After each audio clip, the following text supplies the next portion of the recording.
तर नमस्कार मित्रांनो, मी मुकुंदा गुरनुले तुम्हा सर्वांचे पुन्हा एकदा स्वागत करतो आजच्या या नवीन व्हिडिओमध्ये। तर मित्रांनो, आपण झाडीपट्टी लाईव्ह कट्टा या उपक्रमाच्या माध्यमातून झाडीपट्टीतील प्रत्येक दंडार कलावंत, नाट्य कलावंत व आपल्या झाडीपट्टीमधील गायक, गीतकार व इतर जे आपल्या झाडीपट्टीमधील शून्यातून काहीतरी मोठा निर्माण केला आहे असे प्रत्येक उत्कृष्ट व्यक्ती यांचे आपण आपल्या झाडीपट्टी लाईव्ह कट्टा या उपक्रमाच्या माध्यमातून मुलाखत जाणून घेत असतो। तर माझ्यासोबत आहे झाडीपट्टीतील उत्कृष्ट दंडारीतील कलावंत, झाडीपट्टीमध्ये सुद्धा व झाडीपट्टीच्या बाहेरसुद्धा यांचं नाव आहे। तर संपूर्ण आपण प्रवास जाणून घेऊया। तर चला तर मग सुरू करूया आजच्या नवीन व्हिडिओला। नमस्कार, मी मुकुंदा गुरनुले स्वागत करतो आजच्या झाडीपट्टी लाईव्ह कट्टा आणि power by Parth computer institute Sindewahi. तुम्ही जर MSCITचं ॲडमिशन केलं नसाल तर आजच जाऊन पार्थ कॅम्प्युटर इन्स्टिट्यूट सिंदेवाईमध्ये तुमचं MSCITचं ॲडमिशन आजच बुकिंग करा आणि तुमचं करिअर सेट करा। तर माझ्यासोबत आहेत आज राजूभाऊ मस्के, आपण संपूर्ण यांची मुलाखत जाणून घेऊया। तर नमस्कार सर। नमस्कार। तर सर, सर्वात पहिले तुमचा परिचय द्या आमच्या प्रेक्षकांना। मी राजू रामकृष्ण मस्के, मुक्काम पोस्ट वासेरा, तालुका सिंदेवाई, जिल्हा चंद्रपूर आणि दंडार लोकनाट्य कलावंत। तर सर, तुमचा जो दंडारीचा जो प्रवास आहे, एक साधारण व्यक्ती ते एक आज आपल्या झाडीपट्टीमध्ये व झाडीपट्टीच्या बाहेरसुद्धा तुमचं नाव सर्वत्रकडे गाजत आहे।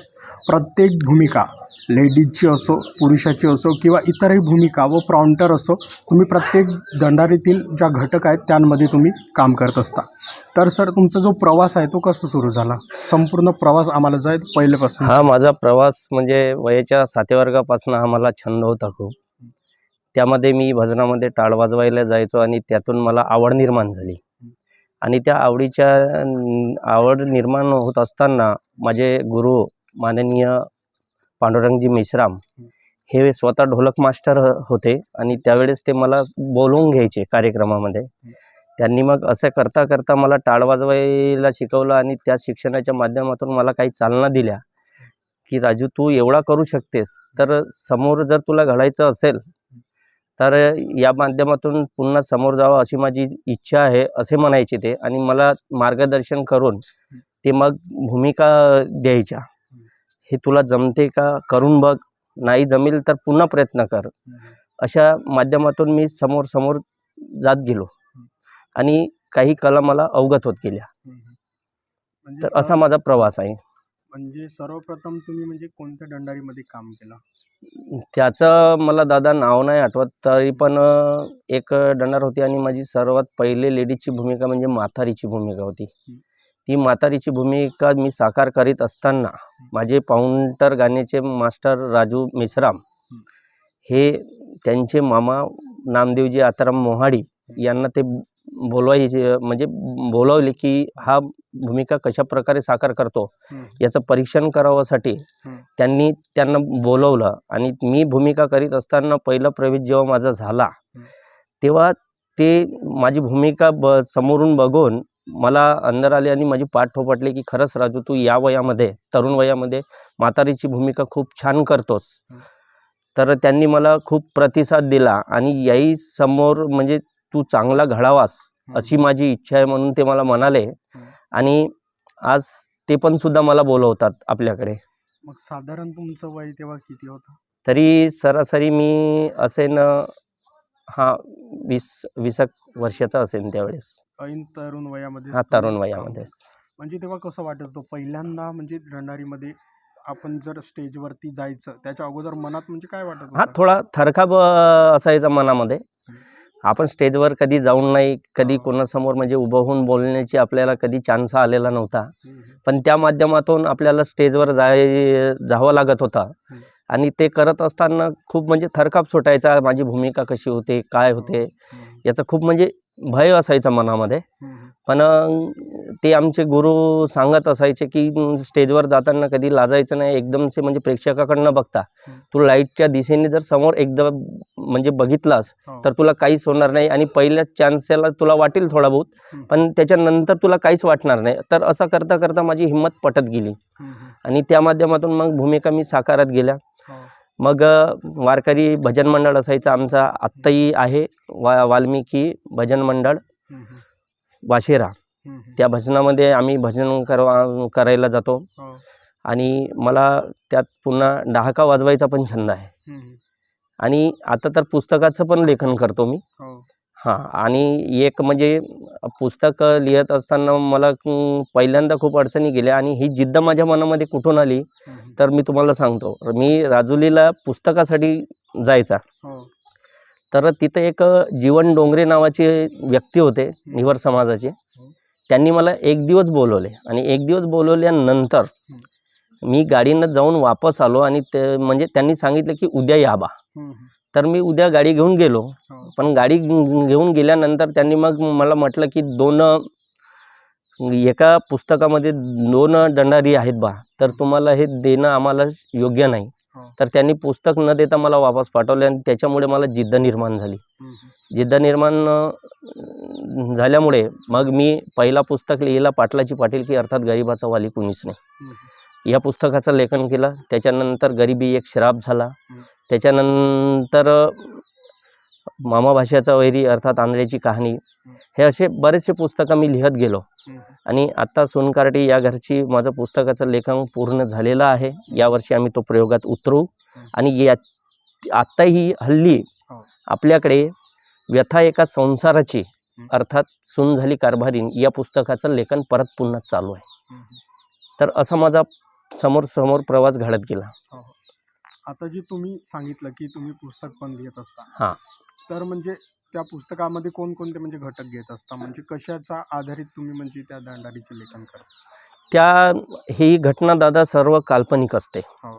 आपल्या मनामध्ये कल्पना करून एक कुटुंबावर आधारित आपण एक कथानक तयार करीत असतो आणि त्या कथानकीच्या याच्यावरून आपण त्या पुस्तकाचं लेखन करत असतो. कारण ते एक समाजामध्ये जो समाज प्रबोधन आहे, त्या समाज प्रबोधनाच्या माध्यमातून काहीतरी घडावं असा एक आपला हेतू आहे आणि हाच हेतू मी समोर ठेवून पुस्तकाचं लेखन करीत असतो.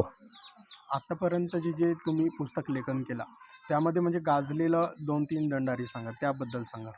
माझी गाजलेली दंडार गरिबी एक श्राप आहे, त्याबद्दल सांगा माहिती. हां, ते म्हणजे एक गरीब कुटुंबावर आधारित आहे की जेणेकरून असं की एक समजा कर्जबाजारी कुटुंब असतो गरीब, त्या गरीब कुटुंबावर किती म्हणजे हाल अपेष्ट सहन करावं लागतात.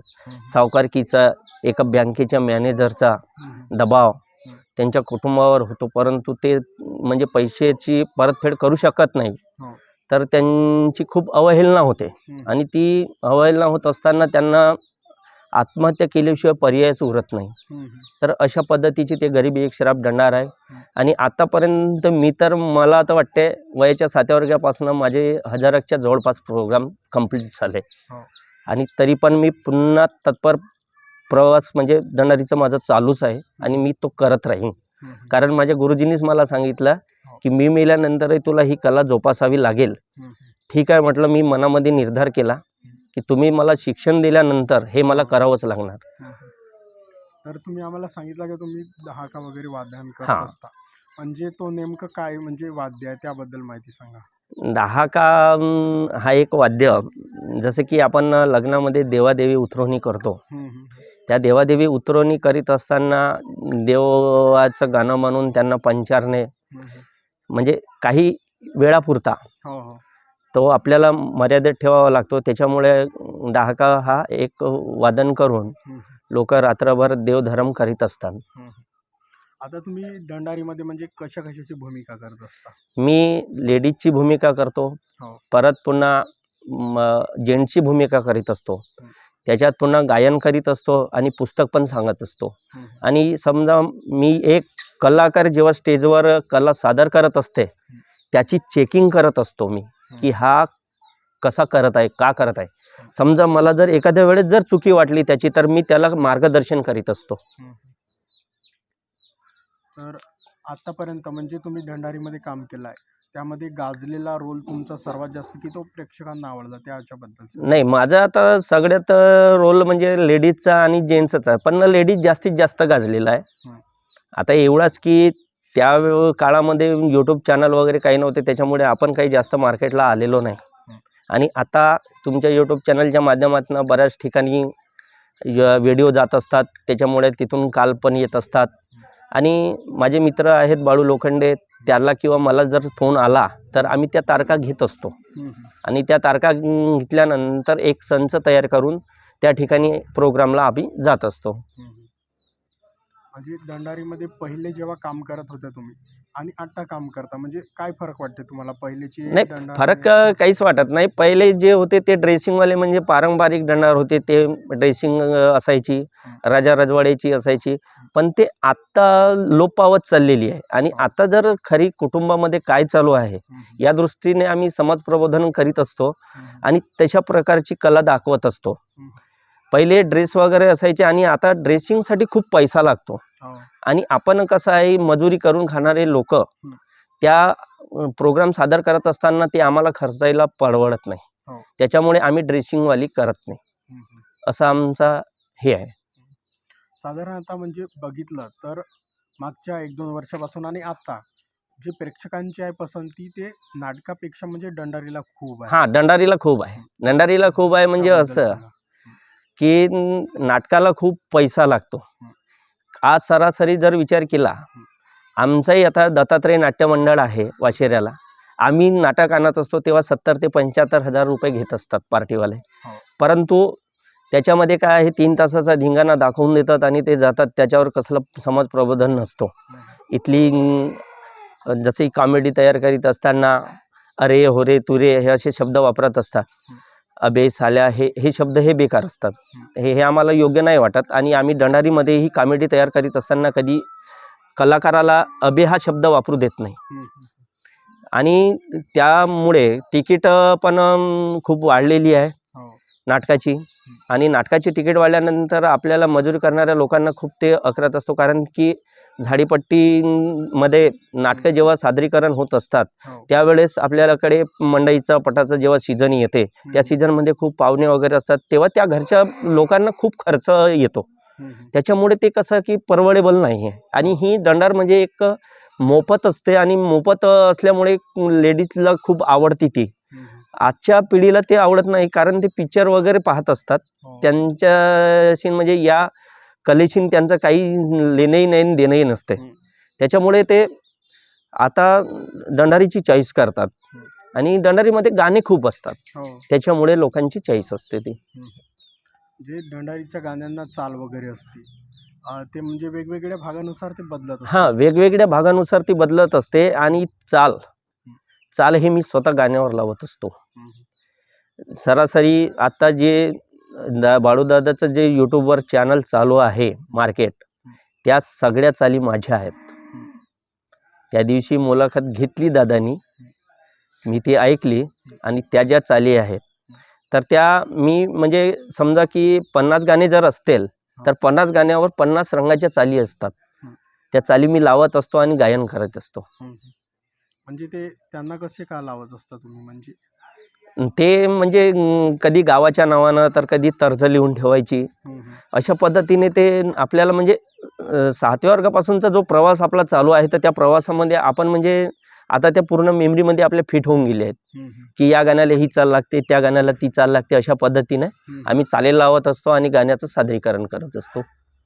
साधारण तुम्ही म्हणजे दरवर्षी म्हणजे किती प्रयोग सादर करीत असता? दरवर्षी मागच्या वर्षी सरासरी आपले प्रयोग झाले 50च्या जवळपास गेले. यावर्षी 45 झाले, कारण यावर्षी म्हणजे पहिला जो गणपती असतो तो पहिल्या गणपतीचा सीझन हा सर्व पावसामध्ये गेल्यामुळे पावसाळ्यामध्ये जास्त काही प्रोग्राम होत नाही. आणि त्यावेळेस कसं आहे की काम वगैरे चालू असतात शेतकऱ्यांचे, त्या पिरियडमध्ये थोडा मंदावते आपला सीझन. आणि त्याच्यानंतर मग जेव्हा दुसरा गणपती असतो त्यावेळेस ऊन वगैरे निघतात, त्यावेळेस ते चालू होतात प्रोग्राम. आता तुम्ही सांगितलं की पुस्तकाचे तुम्ही लेखन वगैरे करत असता. आता जे नवीन मुलं आहेत म्हणजे त्यांना आता लेखन करायचं आहे म्हणजे दंडारीचं, तर त्यांना म्हणजे प्रॉपर मार्गदर्शन तुम्ही काय करा? प्रॉपर मार्गदर्शन म्हणजे कसं की आपण जसं समजा त्यांना लेखन करायचं आहे तर एक कसे की डोक्यामध्ये कल्पना तयार करा. त्या कल्पनेनुसार एका कागदावरती कलाकारांची नावे लिहा. हा कलाकार तिचा वडील, हा कलाकार तिचा भाऊ. त्याच्यानंतर प्रवेश तुम्हाला कोणाकोणाला द्यायचा आहे त्याच्यावरती एका कागदावरती नमुना तयार करायचा की बापलेकाचा पहिला हा प्रवेश, त्याच्यानंतर इथं नोकरी येईल, अशा पद्धतीनं ते माहिती गोळा करायची आणि त्याच्यानंतर ते पुस्तकाचं लेखन करायचं. अशा पद्धतीनं त्या पुस्तकाचं लेखन करावं लागते. आता एक दंडारीतील चांगला कलावंत बनण्यासाठी म्हणजे काय ज्या गोष्टी आहेत की ते आपल्या अंगी आपल्याला उतरवायला पाहिजे? हां, एक महत्त्वाचं आहे, दंडारीमध्ये काम करत असताना आपण भाषणाला जेवढं महत्त्व असतो तेवढा अभिनय महत्त्वाचा असते. जसे की समजा एखाद्या वेळे हास्य आहे, एखाद्या वेळी रडणं आहे, एखाद्या वेळेस समजा थोडा स्वस्थ बसणी आहे. तर अशा पद्धतीने त्यात जर स्टेप किंवा त्यात जर थीम वापरत गेला तर तो खरंच जीवनामध्ये कलाकार चांगला घडू शकतो आणि तो ऑटोमॅटिकली कला सादरीकरण करू शकतो. सुरुवातीला त्याला थोडी तकलीफ जाईल, परंतु समजा आमच्यासारखा माणूस जर समजा पाहत असताना जर त्याला थोडं मार्गदर्शन केलं तर त्याला ऐकायला पाहिजे. जसं की समजा एखादा गुरु जर सांगत आहे आपल्याला, तर ती चूक सुधारण्यासाठी आपण तत्पर तयार असायला पाहिजे. कारण माझं काहीतरी चुकलं बाई याच्यात आणि याच्या माध्यमातून आपली समोर चुकी दुरुस्त व्हावा, हाच एक उद्देश समोर ठेवायला पाहिजे, असं माझं मत आहे. तर तुम्ही गावामध्ये पण दंडार सादर करत असता हा. आणि बाहेर गावाला तुम्ही दंडारीमध्ये म्हणजे काम करायला जात असता. तर याबद्दल सांगा थोडी माहिती. गावामध्ये कसं की आवड असते, 12 महिन्याचा एकदा प्रोग्राम होत असते. वारंवार ते प्रोग्राम होत असताना लोकांची आवड निवड असते की आज म्हणजे वासेऱ्याला आणि बरेचसे ठिकाणी म्हणजे आपल्या वासेऱ्यामध्ये या वासेऱ्यातील म्हणजे बरेचसे लोक म्हणतात की राजू यावर्षी दंडारीचा प्रोग्राम आहे किंवा नाही. तर मी त्यांना सांगत असतो की जेव्हा माझ्याकडे जेव्हा रोवायला बाया येतात त्या पातामध्ये जेव्हा रोवणं रोवत असतात ना, त्यावेळेस ते मला म्हणतात राजू यावर्षी कोणती दंडार आहे.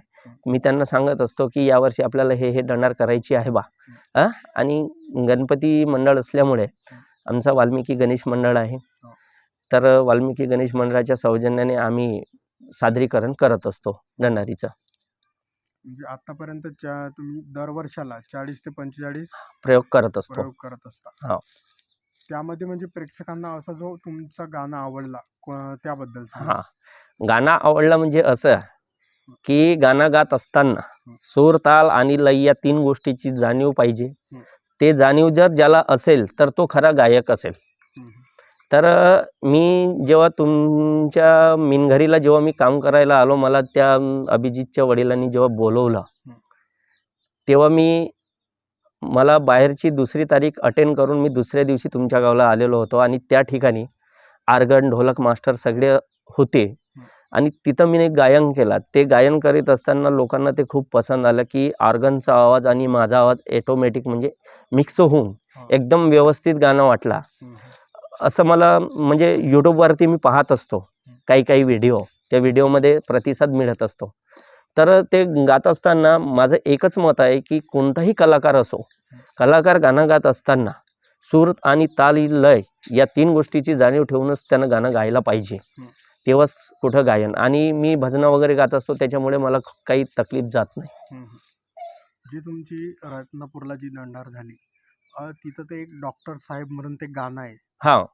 तो गाणं आता मी जे अपलोड केलाय त्याच्यावर खूप व्ह्यूज आले. त्या गाण्याबद्दल सांगा थोडे. तो गाणं म्हणजे इमोशनली आहे तो गाणं.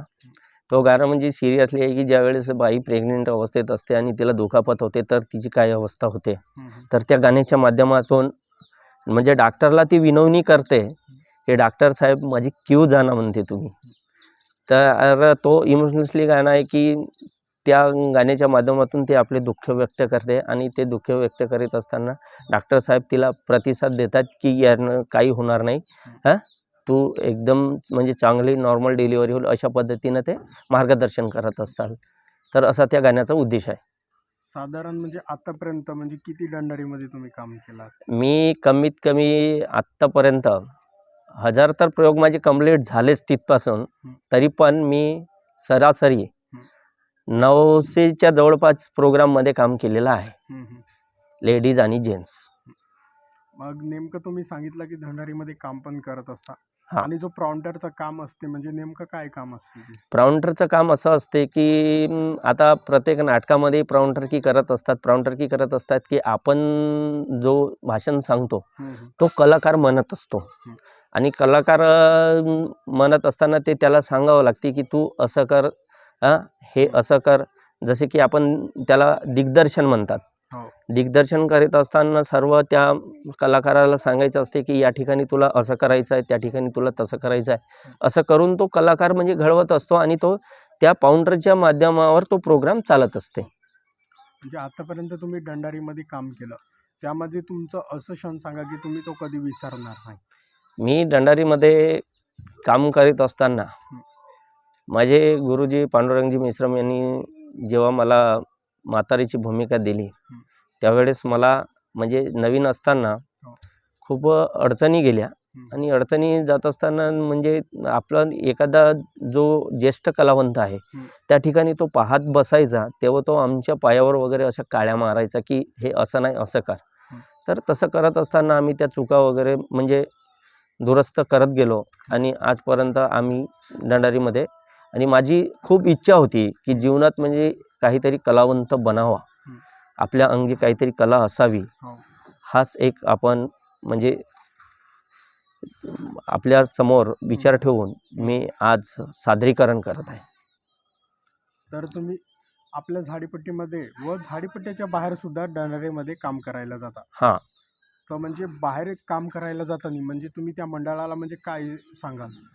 त्या मंडळाला आम्ही असं सांगतो की यूट्यूबवरती आमचे जे चॅनलवरती जे टाकलेले व्हिडिओ आहेत ते व्हिडिओ तुम्ही बघा आणि तुम्हाला जर समजा चाली आवडल्या, काही भूमिका आवडल्या तर आम्हाला फोन करा की तुमच्याकडे आम्हाला या तारखेला प्रोग्राम पाहिजे. आणि तो प्रोग्राम जेव्हा तुम्ही सांगत असता तेव्हा 7-8 दिवसाच्या अगोदर आम्हाला सांगा की जेणेकरून तिथपर्यंत आपली रिहर्सल वगैरे घेऊन त्या ठिकाणी आपल्याला पोहोचता आलं पाहिजे आणि प्रयोगाचं सादरीकरण करता आलं पाहिजे.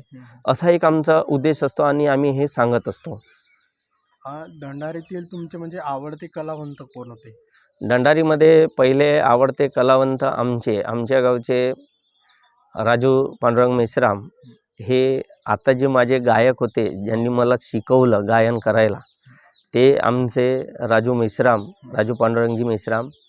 आणि त्याच्यामध्ये खूप म्हणजे चांगली भूमिका करायचे, ते खूप सुंदर भूमिका करायचे, कॅरेक्टर रोल तर एकदम व्यवस्थित करायचे ते.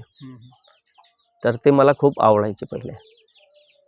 आता जर कुणाला दंडार म्हणजे तुमचे आयोजित करायचे असेल तर ते म्हणजे कसे आयोजन करू शकतात? तुमचा मोबाईल क्रमांक वगैरे सांगा. हां, माझा मोबाईल क्रमांक आहे 7083 49 49 64. तर या माझ्या मोबाईल नंबरवरती माझ्याशी संपर्क साधू शकतात. समजा कुणाला प्रोग्राम जर आवडला किंवा या ठिकाणी मला पाहिजे आहे अशी जर कुणाची भावना जर निर्माण झाली तर त्यांनी मला बिनधास्त फोन करावा की मला प्रोग्राम पाहिजे. ते मी कधीही प्रोग्राम सादरीकरण करू शकतो. आपल्याला एवढी मोठी झाडीपट्टी रंगभूमीमध्ये सेवा करण्याची आता संधी मिळाली आहे. हां, याबद्दल तुम्ही झाडीपट्टी आणि झाडीपट्टीतले जे रसिक आहेत त्यांना तुम्ही म्हणजे काय सांगाल? मी झाडीपट्टीमध्ये हा प्रोग्राम सादर करत असताना या झाडीपट्टीतील कलाकारांना किंवा इतर प्रेक्षक वर्ग आहे त्यांना मी एवढंच म्हणेन की आमच्या लोकनाट्याच्या माध्यमातून एका दंडारीच्या माध्यमातून जो आम्ही समाज प्रबोधनात्मक जो कार्यक्रम किंवा मार्गदर्शन करत असतो तर तुमच्या समाजामध्ये किंवा इतर कुटुंबामध्ये त्या एखादी समजा वाईट गोष्ट जर असेल तर ती वाईट गोष्ट टाळावी आणि चांगल्या गोष्टीकडे वळावा अशी एक आमची इच्छा आहे. आणि त्या माध्यमातून आम्ही एक समाज प्रबोधन म्हणून ते दंडारीचं सादरीकरण त्या ठिकाणी करीत असतो. आणि झाडीपट्टी कलाकारांना पण माझी एक विनंती आहे की कला सादर करत असताना एकदम जसे की अभिनयाला महत्त्व द्या. नाहीतर होते कसं की 3 तासाचा प्रोग्राम असतो, कधी कलाकार पैशालाच महत्त्व देत असतो. पैशाला महत्त्व न देता तुम्ही कलेला महत्त्व द्या की जेणेकरून समोरच्या दृष्टिकोनाने तुमची कला कशा पद्धतीने चांगली होईल अजून हा एक समोर उद्देश ठेवून तुम्ही कला सादरीकरण करावी. आम्ही हे झाडीपट्टी कलाकारांना सांगू. झाडीपट्टीच्या कलाकारांना म्हणा की आपल्या दंडारीच्या कलाकारांना दोन्ही कलाकारांना आम्ही सांगू. आता दंडारीमधील म्हणजे तुमचे आवडते ढोलकी वादक कोण होते? हां, माझे आवडते ढोलकी वादक जर म्हटले तर आमच्या गावामध्ये माझे गुरु स्वतः वाजवायचे पांडुरंगजी मिश्राम आणि त्याच्यानंतर मधुकरजी पोवनकार आणि त्याच्यानंतर परत पुन्हा परशुरामजी मिश्राम हे 3 ढोलक मास्टर होते. आणि या 3 ढोलक मास्टरमुळेच मी आज घडलो ते माझे गुरु बनले, परंतु ते आज हयात नाही आहेत. तरी पण आपण कुठून तरी एक आपल्याला छंद आहे तर बाहेरगाववरून वगैरे बोलवून आम्ही ते सादरीकरण करत असतो. आता जे नवीन मुलं आहेत त्यांना म्हणजे दंडारीमध्ये काम करायचं आहे, हां. म्हणजे बेस्ट जो आहे ॲक्टर तो दंडारीमध्ये बनायचा आहे, त्यांना म्हणजे प्रॉपर काय तुम्ही मार्गदर्शन करा? मी त्यांना प्रॉपर मार्गदर्शन असं करेन की तुम्ही समजा आपल्याला प्रोग्राम सादरीकरण करायचं आहे तर त्यामध्ये आपल्या तालमा असतात. तर तालमाईमध्ये तुम्ही सतत येत चाला. त्या तालमीच्या माध्यमातून तुम्हाला मार्गदर्शन होईल. आम्ही समजा कुठं चुकलं तर तिथं सांगू, असं एक मार्गदर्शन करू आणि त्यांना चालना देऊ. आता आपल्या झाडीपट्टीच्या दंडारीमध्ये तुम्ही काम करत असता, पण इतरही राज्यामध्ये म्हणजे जे दंडार ओळख आहे ते म्हणजे तुमची कशी का निर्माण झाली? ओळख निर्माण झाली म्हणजे या यूट्यूब चॅनलच्या माध्यमातून आम्ही एकमेकांचे व्हिडिओ पाहत असतो यूट्यूबवरती. कोणता कलाकार कशा पद्धतीने काम करीत असतो ते आम्ही पाहत असतो आणि समजा त्याच्यावरती मोबाईल नंबर दिला असतो तर आम्ही फोन करून बघतो की दादा तुमची भूमिका खूप चांगली झाली, आवडली. त्याच्यामुळे आम्ही त्यांच्याशी ते मोबाईलवरती संपर्क साधत असतो. आणि आता त्या यूट्यूब चॅनलच्या माध्यमातून आणि फोन नंबरच्या माध्यमातून बऱ्याच ठिकाणी जसे की आपले चेकबोरगाववाले राजूभाऊ सोयाम आहे, चेकबिर्डीवाले राजूभाऊ सुरकर, त्यांच्या पार्टीसोबतसुद्धा आमचा म्हणजे एक संबंध आहे कलाकार असल्यामुळे. ते आम्हाला बोलवत असतात आपल्या संचामध्ये की तुम्ही काम करायला या. पण गोष्ट अशी आहे की ते 150 किलोमीटरचा जो अंतर आहे, तर आपण तो 150 किलोमीटरचा अंतर या ठिकाणाहून पार करून त्या ठिकाणी आपण लोककलेला जाऊ शकत नाही, कारण की तो आपल्याला खूप लांब पडतो. तर अशा माध्यमातून आमची ओळख पडली. हां. आता तुम्ही जे सांगितलं राजूभाऊ स्वयंची जे दंडार आहे, हां. त्या दंडाईबद्दल म्हणजे काय सांगाल? जो चेकबर्डीचा हां, मंडळ आहे, चेकबिर्डीचा जो मंडळ आहे तो चेकबिर्डीचा मंडळवाल्यांकडे त्यांच्याकडे पाउंटर नसतो. त्या कलाकारीमध्ये कमीत कमी 6 ते 8 लोक असतात ते. आणि ते 8 लोकांमध्ये एखादा कुटुंबावर आधारित एक लोकनाट्य दंडार म्हणजे नाट्य प्रकारचीच दंडार असतात आणि त्यांनी ढोलक पण वापरतात, ॲटोपॅड वापरतात, झांजा वापरतात आणि एक म्हणजे तबला. तर अशा ह्या 3-4 वस्तू ते वापर करीत असतात. पण मला असं वाटते की ॲटोपॅड हा दंडारीसाठी अलाउड नाही आहे, असं माझं मत आहे. म्हणजे ढोलकीवरती हां, ढोलकीवरतीच व्हायला पाहिजे. एखादा माणूस गाणं म्हणत आहे तर तो तबल्यावरही ठीक आहे, परंतु तो एक ॲटोपॅड नसायला पाहिजे, कारण ते ॲटोपॅड वाजत असताना ते समोरच्या प्रेक्षकांना ते काही समजत नाही. म्हणजे प्रत्येकाच्या सोयीनुसार हां, प्रत्येकाच्या सोयीनुसार ते करत असतात. म्हणजे आपल्या इकडे हां. ढोलकीवरतीच पूर्ण दंडार सादरीकरण होते. हां. ढोलकीच्या भरोश्यावरती संपूर्ण दंडार आपली काढून टाकतात. हां. आता दंडारीमधील तुमचे आवडते लेडीज कलावंत कोण आहेत? आमची दंडारीमधील लेडीज कलावंत म्हणजे आमच्या दंडारीमध्ये आता लेडीज कलावंत तर नाही, आम्ही जेंट्सच लेडीज बनत असतो. आणि दुसरी गोष्ट म्हणजे असं की लेडीज आता आमच्याकडे आमच्या त्या सरिताताई चिमुरवाल्या त्या आल्या आणि आमच्या मार्गदर्शनाखाली आम्ही त्यांना चान्स दिला, तर त्या आता घडल्या. तसे नाहीपेक्षा चांगली कला करत असतात, ते चांगली कलाकारी करत असतात. तर त्या आपल्याला आवडतात. आणि झाडीपट्टीमध्ये जर म्हटलं तर ज्ञानेश्वरी कापगते समजा, शबाना खान समजा, ह्या जुन्या कलावंत आहेत, त्यांच्या कला खूप आवडतात आम्हाला आणि त्यांच्या मार्गदर्शनातून आम्हाला खूप शिकायला पण भेटते. आता आमच्या प्रेक्षकांना तुम्ही म्हणजे शेवट काय सांगाल? तुमचा जो एवढा प्रवास झाला आज शून्यापासून इतकं मोठं म्हणजे कलावंत बनेपर्यंत, तर तुम्ही आता त्यांना शेवट काय सांगाल? त्यांना मी शेवट एवढंच सांगू इच्छितो की समोर आपल्या अंगी एकतरी कला जोपासावी, असं मी त्यांना सांगू शकतो. आणि ते कला जोपासत असताना काही नीती नियम ठेवून चांगल्या पद्धतीने ती कला सादरीकरण करा, लोकांसमोर दाखवा. स्वतःमध्ये जर समजा कला असेल तर ती कधी दाबून ठेवू नका, ती लोकांपर्यंत पोहोचवा, की जेणेकरून लोकांना ती कला तुमची आवडेल आणि आवड झाल्यानंतर ते तुम्हाला फोर्स करतील की आम्हाला ही कला करून दाखव.